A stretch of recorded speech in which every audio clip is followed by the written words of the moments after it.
Hello. I would suggest that you grab a coffee or a drink of choice because we're gonna talk for a long time and I'm gonna blab about everything that I've read so far this year. I've wanted to do this video for a while and I thought, let's just go for it. I thought it might be fun. I love to listen to people blab. So if you're putting me on while you're doing art, I love that. If you're just sitting here trying to fall asleep, I hope I put you to sleep. Or I hope you're interested and maybe get some ideas of things to read for yourself. So anyway, grab yourself a beverage, a snack, because we're gonna be sitting here together. I am one of those annoying people who makes a reading goal every year. I like to read a lot. I don't read an insane amount like some of these people online. My goal for this year is 50 books, which is very doable for me. I usually read between 45 and 60 books a year, depending on the length of the books, what's going on. I'm also a big DNFer. If you don't know what that means did not finish. I do try to push through. I think that we shouldn't just skip over books that we didn't like, because I do like to be able to review them so that people know if they were actually good or actually bad. But sometimes life's too short and you need to move on, and something's just not sitting with you, like Alchemized for me. That was last year though, so that won't be in this video. If you're new here, hi, I'm Saxon. I'm Saxon's Books here and on Instagram and on TikTok. I do a bunch of book recommendations pretty much. I also show my art, sometimes rarely show my outfits. I'm just doing this for funsies. Just want to blab to you. I need someone to talk to about all these books I'm reading, and my partner is probably tired of me giving him my book reports, so I'm gonna give them to you. If you want to stick around, let me blab to you in the future, please subscribe. I'd love to have you here. Anyway, so as I mentioned, I had a reading goal this year of 40 books. I have read 29 so far, so we're really going to get to 50 this year, I hope. I am starting school again in September, so don't know how much for pleasure reading I'll be able to get done while I'm reading for school, but we'll see how that goes. Anyway, let's just get into it. We have a lot to go through. So first, I read Dracula by Bram Stoker.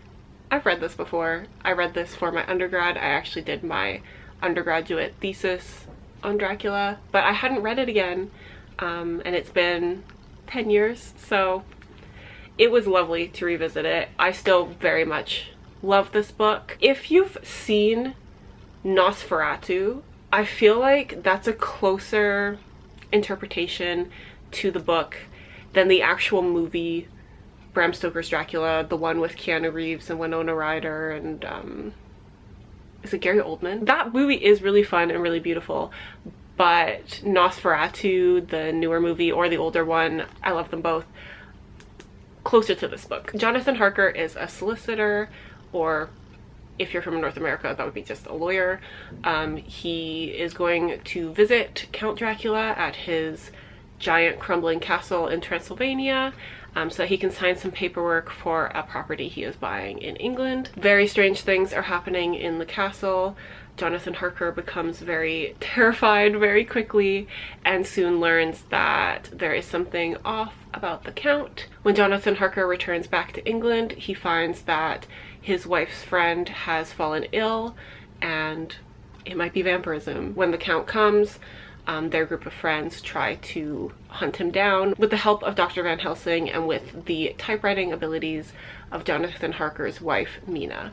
They are trying to uncover the mystery, take down everyone's accounts of what has occurred, and try to figure out how to stop the Count. This is amazing. It's so fun. Very like a detective story and very gothic and wonderful, and I cry every time I read this just because of the friendship between these people and what they're willing to do to save each other and to save basically the world from this vampire. This is a 5-star. This was my first 5-star of the year. I'll definitely reread it again at some point. Very happy that I did my thesis on it. And this is such a cool cover. This is the version I read for my thesis, which was also fun because I had underlined and like dog-eared some pages when I had read it the first time. So that was fun to look through. Next, I read Joan Didion's The Year of Magical Thinking. This was very heavy, but very wonderful. If you don't know, Joan Didion was a journalist and a writer. Unfortunately, while her daughter was ill in the hospital and she and her husband were worried about her, one night her husband just dropped dead. And this book recounts her dealing with that trauma and basically what she learned from it over a year of grief and losing herself and dealing with all the complex emotions that came with it, how she felt she should behave and how she actually felt in every moment. Her husband was also a writer, so he was her writing companion, he was her best friend. So this was a devastating read, but very fascinating. And if you love to read about like the human experience, emotions, if you're dealing with grief yourself, this might be heavy, but it might also be comforting. And so yeah, another 5-star. Beautiful. I mean, I love everything Joan Didion has written. Then I read Diavola by Jennifer Thorne. This was unfortunately a little bit disappointing. I had heard a lot of hype about it online. This follows a woman who is a little bit estranged from her family, and she's not really treated that well by them, and they all are going on this Italian holiday, staying in this old villa with her grown siblings, their partners, children, and their parents. It's chaotic. It is incredibly frustrating at times, especially the way our main character is treated by her family, and the villa they are staying in is potentially haunted. The more I think about this book, I feel like it was better than the 2 stars that I gave it, but at the same time, some things became a little bit ridiculous in the horror aspects, but initially it was quite scary. I really enjoyed how the author was able to make daytime in Italy seem terrifying, and it did actually have a very cathartic ending. So if you're a horror lover and you're looking for a summer read, this could be a good one. If you don't end up liking it, don't blame me. Then I read Persuasion by Jane Austen. I'm a huge Jane Austen fan, but I had never read Persuasion. I'm trying to make my way through all her books and also reread the ones I had read as a teenager. And so yeah, Persuasion is one I hadn't read before. I understand why some people love this, but for me, so far, this might be my least favorite Austen. If you're not well versed in like society and culture of the time, this might be a better one to start with because the points of the story are a little bit more clear, I feel, for a modern reader. But with that being said, this story fell flat to me. I found it a little dull. There are some very romantic, lovely moments, and we do have a bit of an older main character, which is kind of nice. We do have that in a few of Austen's novels. Basically, this book is called Persuasion because it's about how people at the time would listen so much to their friends and family around them that they could potentially be persuaded to make the wrong decision. We follow Anne Elliot, who 8 years ago had refused a marriage proposal to a man named Captain Wentworth. She was a little bit conflicted about whether or not she made the right decision. She was kind of influenced by people around her to refuse him just based on his station in life. But he returns to town. He's now made money and people are seeing him in a bit of a different light, and she is wondering if she made the wrong decision because there are obviously still feelings there. This is a bit more mature of a romance than some of her other stories, but there was just something about it that I didn't quite enjoy. I don't think I was really in love with Captain Wentworth, and Anne bothered me a little bit, but I do understand that some women see themselves in Anne. That's kind of the beauty of Jane Austen. You see yourself in one of the different heroines that she has. It was good, but really not my favorite Jane Austen, unfortunately. Then I read His and Hers by Alice Feeney. I read this for my IRL book club that I do with my friends. You will notice that sometimes I have picks that are not really always my taste, because we vote on them for book club, and that's what I like. I like to try out something new. We read this one because it was coming out on Netflix as a show. I actually never ended up watching the show, but we kind of wanted to read the book and compare a little bit. His and Hers is a thriller. It feels like a very straight up thriller mystery if you like that kind of thing. We follow basically his story and her story of these two people surrounding this murder that is happening in a small town in England. The man is a police officer and the woman is a reporter. All these people are kind of tied to things that happened to them in high school. I will say the things that had occurred to them in high school were shocking, and I was not prepared for how disturbing it was going to get. There's kind of no warning of that. So a warning to you to maybe look it up before you read it, because I found it quite disturbing. But yeah, it was, I think I just am not a huge thriller fan, so it was fine to me. I think it was not a bad book, but not great. But if you do like thrillers, I would recommend it. You would probably really like it. Then I read That Mad Ache by François Sagan. This is the French title, but the book I have is in English. But if you didn't know, I read French, so. I actually haven't read a French novel in a long time. I really like to give that a try. But this is a used copy I have that has these cool green edges and this very like 80s style cover. This was lovely. I always love François Sagan. This was a 5-star for me. I would still recommend to start with Bonjour Tristesse. That is beautiful. This follows an infidelity. So if that makes you uncomfortable, you might not like this one. I thought I wouldn't like it because of that, because I feel really strongly about cheating, but this was very heartfelt and fascinating to follow the characters' feelings. We follow the 30-year-old girlfriend of a much older, rich French man. He is a bit of a socialite now. He gives her basically everything she wants, and he is actually really in love with her. She is a very odd woman. She kind of acts like a child even though she's in her 30s, kind of as if she never grew up, and she doesn't really know what she wants to do with herself. And at one of these socialite parties, she meets a younger man her age who is also dating a much older woman, and the two of them form a secret relationship.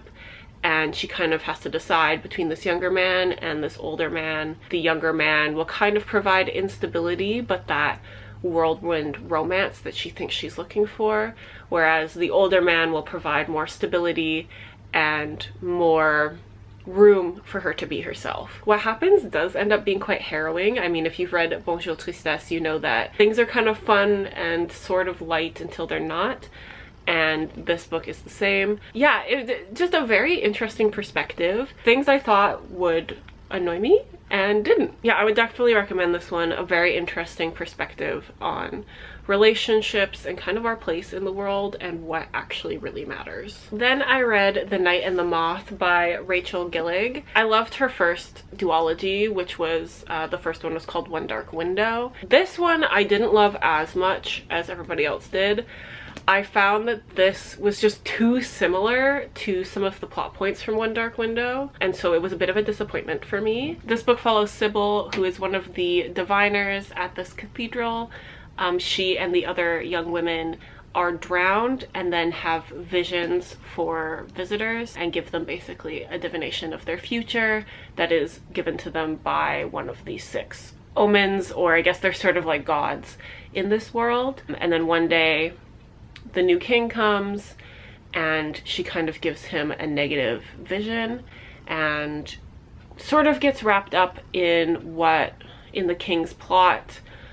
He wants to rid the world of these omens. Through this, she kind of realizes that her place in the world is a lie, and so she must kind of figure out where she stands, what she believes in, and what she wants to do with herself now. It was lovely and lush and gothic, but at the same time there was something lacking in it for me, and I think it's just because it was very similar to Rachel Gillig's first series, just in the way that they have to collect something in order to reach their goal. But I will be reading the sequel, with that being said, because I am curious to see what happened. I did love what happens at the very end of this, and so that made me curious for the next one.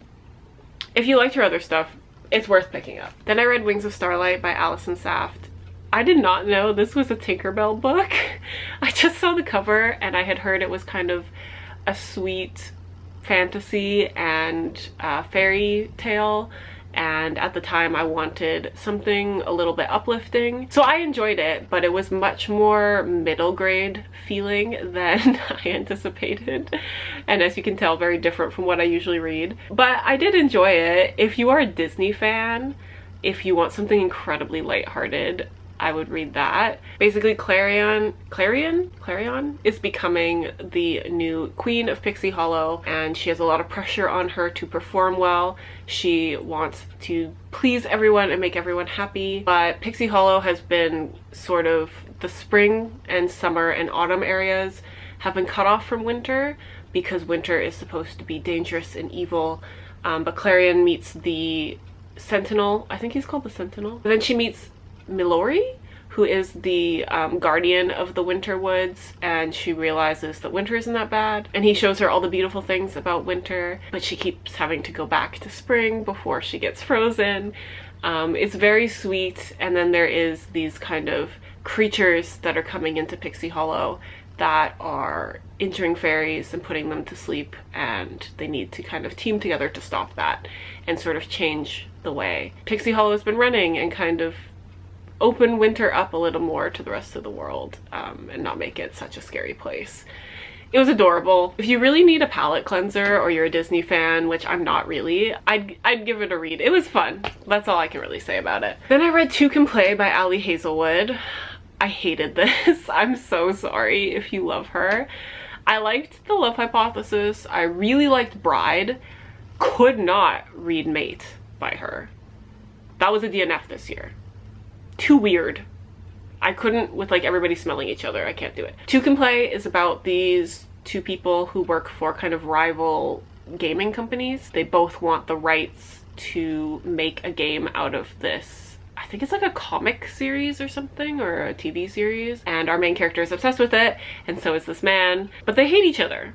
Whenever they've seen each other at like games cons and stuff, he's been rude, and she liked him and it never seemed like he cared about her. So they go to a retreat in the mountains, these two gaming companies, to try to figure out some solution on making the game together potentially, or who should get it.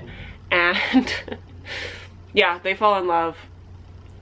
I think it was like insta love. It happened too fast. The plot point of these two companies hating each other and then figuring out who gets to make the game kind of fizzled out, and they just decided to make it together. I didn't like it. That's it. I then read The Bridge Kingdom 1 and 2. I don't have the second one because I took out from the library. I don't know if I'm going to continue this series. When I read it, I was really into it.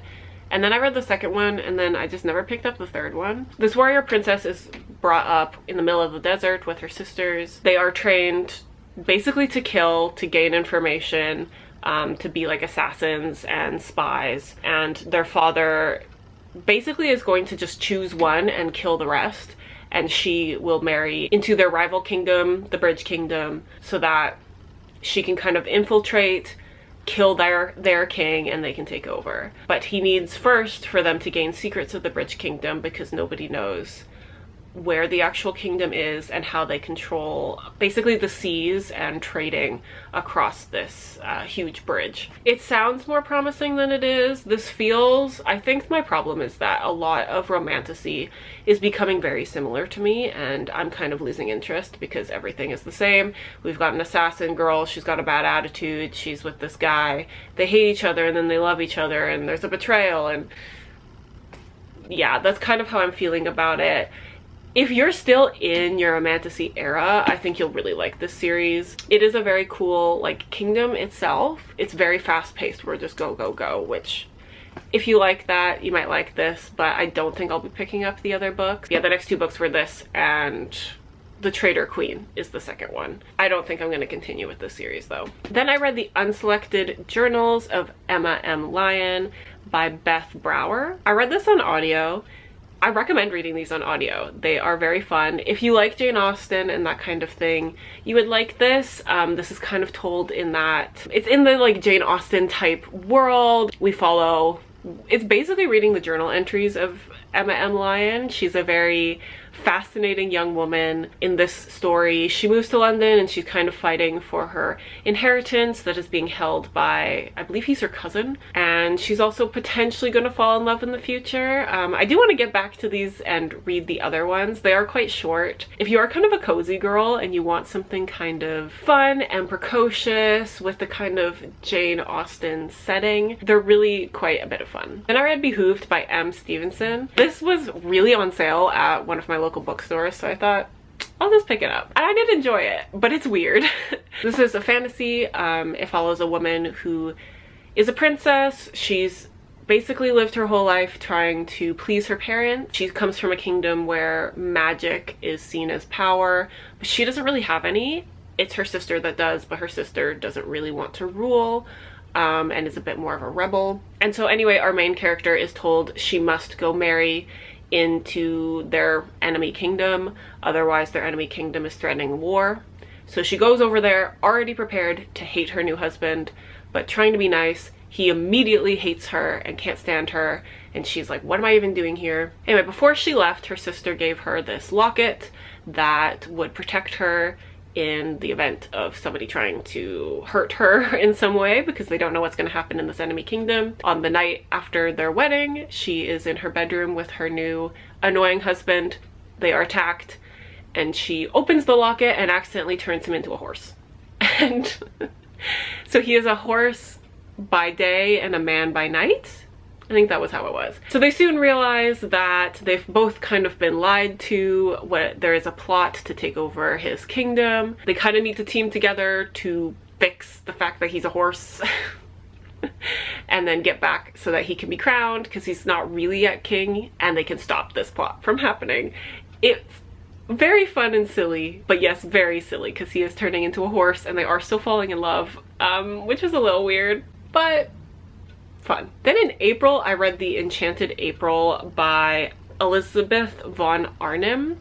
I was really excited for this, and oh my gosh, I hated it. I don't recommend it. I'm gonna be probably donating this. I hated this.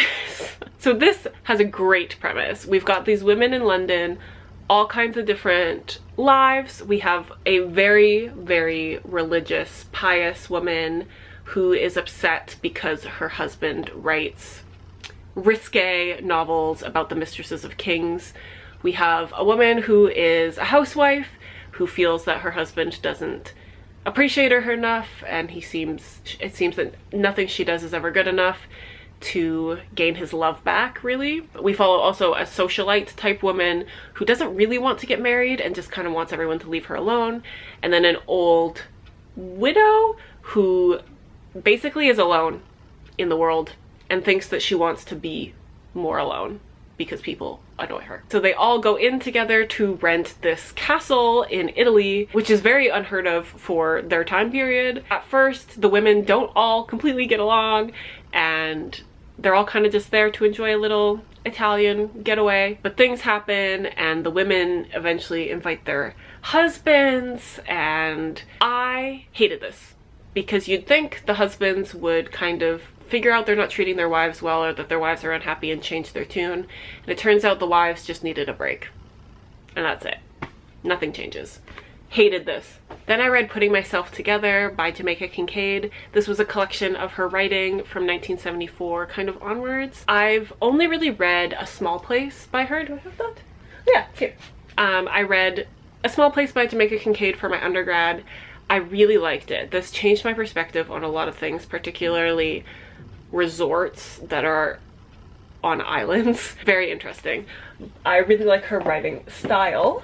And so anyway, Putting Myself Together was a lovely collection of some of her work. I particularly enjoyed her writings about her relationship with her mother. She was born in Antigua, and her mother stayed back there while she moved to America as a young woman. She eventually wrote for The New Yorker and became quite a popular writer, but also obviously received criticism, as she was often termed as an angry Black woman. She's very like snarky and snappy, and she has a very interesting perspective on things. I didn't agree with everything she says, but it was really interesting to read her perspective. She also has a lot of writings about her garden, Some of those I enjoyed. I didn't love all of them just because I'm not a gardener myself, but if you are, you would probably love those. And yeah, it was just very interesting to look into her mind and read from her perspective and her opinion on a lot of different things. It also felt like just a good place to start with Jamaica Kincaid, since I've only read one of her books. It's nice to just kind of read a huge collection of things she had written. Then I read Incidents Around the House by Josh Malerman. This was a horror story from the perspective of a young girl who is being haunted by a woman that comes out of her closet at night. What was interesting about this story is that the parents eventually believe the child and see the ghost, and other people see it as well. It didn't have that frustration of like, just get out of the haunted house. People know what's going on and are actively trying to stop it. Yeah. I think this one is being made into a movie, and I'm definitely going to watch it if it is. A great little book, kind of middle of the board. Then I read The Garden Party and Other Stories by Catherine Mansfield. This was my first Mansfield. I adored this. I also bought another collection of her stories the other day. I found a matching one at the used bookstore, so I'll be reading that as well at some point. She is from New Zealand and was writing in the late 1800s, and so all these books feel very sweaty and hot New Zealand summer, but with that kind of old society edge. The stories are just incredibly beautiful about the human experience, about people from different walks of life, people dealing with grief, people dealing with different opinions from those around them. Beautiful little stories. I really loved this. Then I read The Water Cure by Sophie McIntosh. Again, a great summer read. This was sweaty and hot. We follow three sisters who are isolated on an island with their parents. Their mother is just Mother and their father is called King, and they have kind of developed this incredibly bizarre cult that involves the water cure. It involves a bunch of other very strange, sometimes very violent rituals. Everything is upended when King leaves and doesn't come back, and suddenly three strange men show up on the island, and the women have to figure out what to do with them. This does become incredibly violent. This is a dark book. If you like the movie The Virgin Suicides, you would love this for sure. Very interesting take on family, relationships with parents, what it would be like to grow up in this kind of environment and not know anything else, and how do you break out of that. Then we have Strange Houses by Yuketsu, who is a Japanese YouTuber actually. We read this again for book club. This is a fun little book. It contains floor plans and things of this strange house. This follows two friends who have been presented with this very strange floor plan for a house that seems incredibly bizarre and perhaps sinister, and they are trying to kind of figure out who is living in this house and why did they build it this way. Really fun. I also have the other one, Strange Pictures, that I want to read. There's also Strange Buildings. I'm assuming they might be kind of similar, but this was really great and I was not expecting where it was going. And so yeah, I recommend this if you like horror and that kind of like mystery thing, because some of my friends in my book club who don't like horror also read this and really enjoyed it. So then I read Jonathan Livingston Seagull by Richard Bach. This is kind of a classic, but I hadn't heard of it or read it before. It's from the perspective of a seagull who wants to perfect his flying. He wants to fly faster, he wants to try tricks, and the rest of his seagull flock basically exile him for this, and he goes on a journey to meet other seagulls and kind of learn his place in the world and eventually teach other seagulls what he has learned. I got a lot more out of it than I expected. It's kind of a beautiful story. It actually ends up being about kind of the dangers of when religion and belief turns into something negative and goes too far beyond what it was initially intended to be. And it has these beautiful images of seagulls that were taken by this photographer. So I definitely recommend it. It was a very interesting read. Then I read Summer Suns by Lee Mandello. I talked about this on TikTok, and I think in one of my vlogs I didn't enjoy this one. It was a very sweaty hot summer book, which I keep saying, but those are something I really like in the summer months. This is a horror story about two friends, they're in love with each other, that kind of grew up together, have sort of become almost basically brothers, and one kills himself and leaves his basically inheritance to the other, and he is convinced that this boy who he knew, or this man he knew, did not kill himself, he would not have done that. And so he wants to go down to this southern town he was living in and try to figure out the mystery of who were the people around him and what actually happened. This was very romantic and had a lot of longing, but the actual mystery and the story fell incredibly flat when we find out what's going on. It ended up being very obvious what was happening basically from the start. So I was a little bit disappointed in that, and I felt like it went on way too long. Then I read The Wall by Marlon Hoscheffer. If you watch my vlogs, you know this made me sob. I couldn't even think about it for a while without sobbing. This is about a woman who is in Germany, I believe in the 60s, and she's in the Alps and staying at a hunting lodge with some of her friends. She is kind of older now. Her daughters have grown up. Her husband has passed away. And one night her friends go into town. She doesn't feel like going. She stays at the hunting lodge with their dog.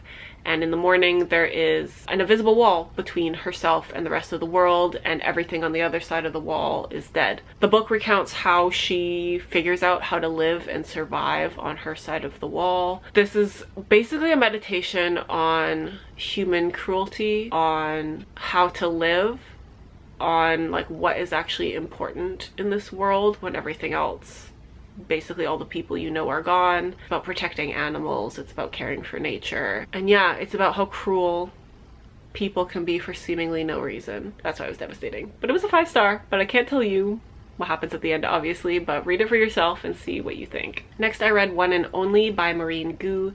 This is kind of like a sweet K-drama in a book. It follows a woman who has just turned 40. She is a matchmaker, and for the longest time she has been looking for a man with a specific name because he is supposed to be her one and only, her true match, and she hasn't found him yet. Just before she does find him, she meets a younger man who is 28 and who is obsessed with her and who is wonderful in every way.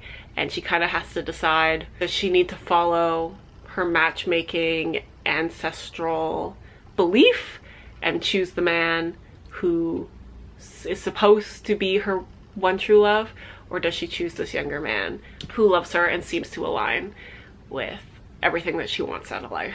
It was very sweet. I could definitely see this being like a rom-com movie. If you're looking for something to lift your spirits, this is definitely it. Then I read Looking Glass Sound by Catriona Ward. This is about 3 friends who meet in a small town in Maine. It's a little fishing village in the summer. There is a killer on the loose. These friends find a body. There is a betrayal, and we see kind of the fallout from that throughout their lives. They kind of carry this betrayal with them, and it kind of affects everything that happens as they grow up. The book just becomes a little kooky, a little wacky, went in places that I didn't like. Like, they really veered off from the vibe of the story, and so I didn't end up loving it, but I am interested to check out more of Catriona Ward's work. Then I read The Safe Keep by Yael van der Wooden.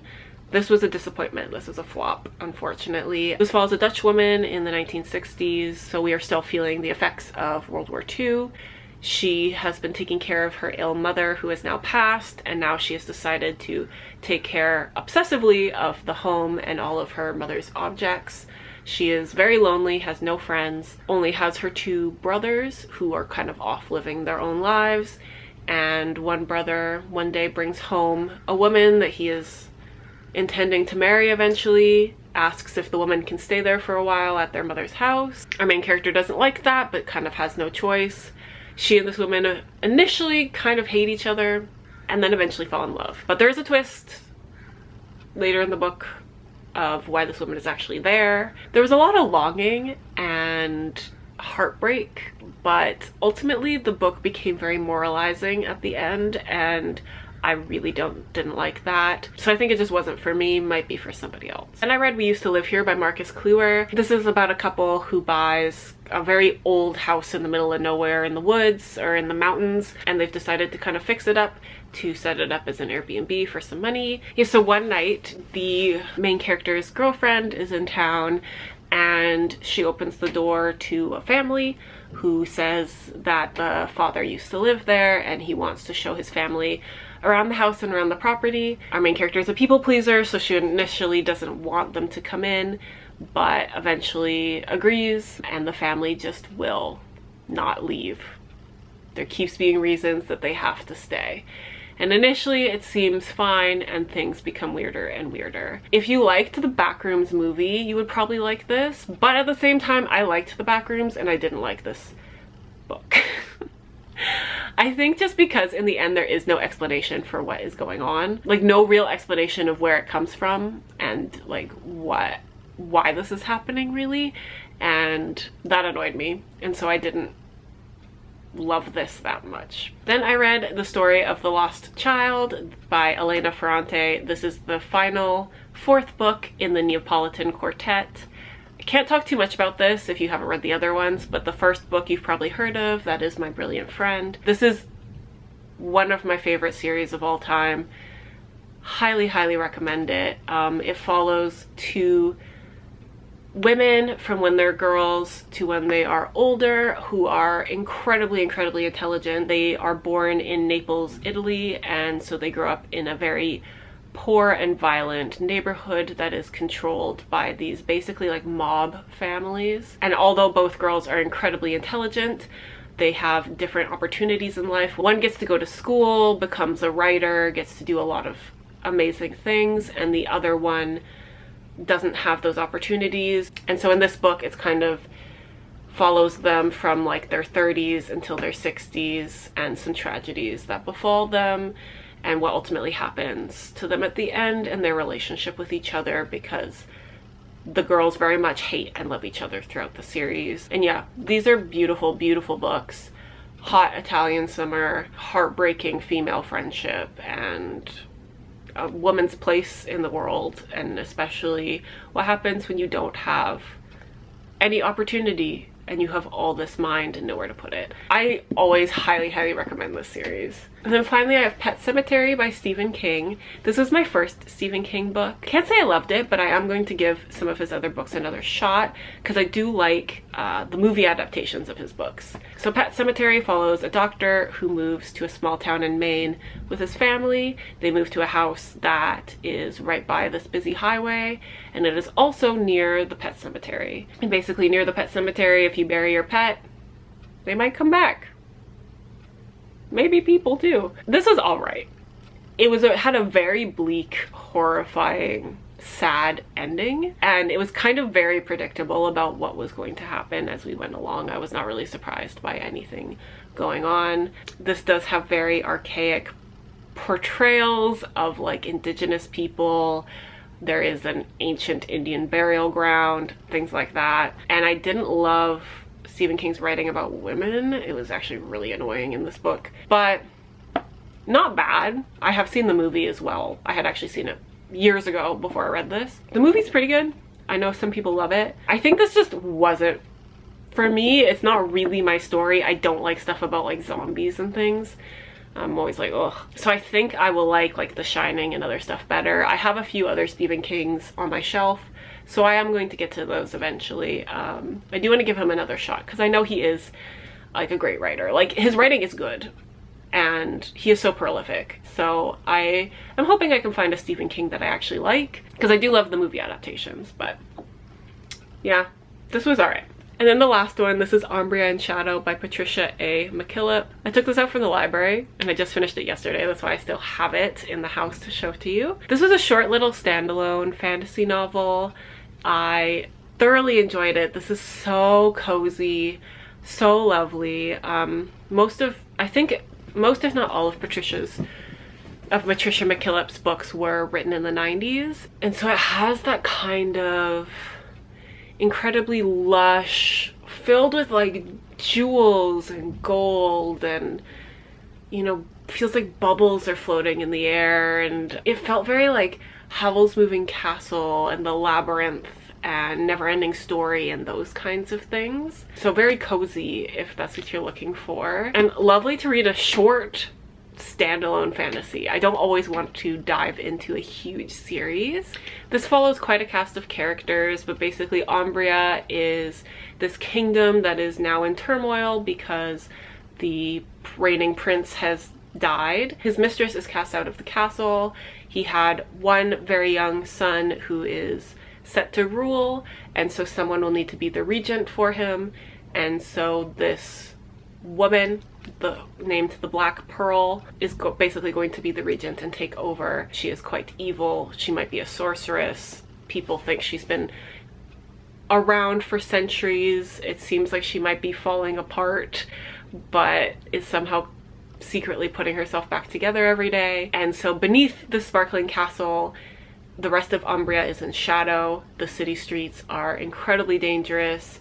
There is tons of poverty, there is thieving, stealing, and then beneath Umbria's city is Umbria's past, which is where the sorceress lives with her waxling Meg, and Meg can kind of walk between all the different areas of Umbria. She does the sorceress's bidding and basically errands. And so yeah, we follow the mistress, Meg, and then we also follow the cousin of the very young prince who is trying to save his kingdom and save the young boy. It wrapped up together so nicely. A lot of intrigue, a lot very heartfelt. I just really loved this. I think she might be one of my new favorite fantasy authors, because this was remarkable, and I'm definitely going to pick up her other books. All right, that was long-winded, but that was all 29 books I have read so far this year. I would love to know which ones you've read, what you've been reading, if you recommend anything for me to check out in the rest of the year. Hopefully I can make it to 50 books. I think I've got a lot of time left to read 20 more, or 21 more, because I've read 29. But yeah, please leave me your recommendations. I hope that you liked this video, and I'll see you next time. Bye.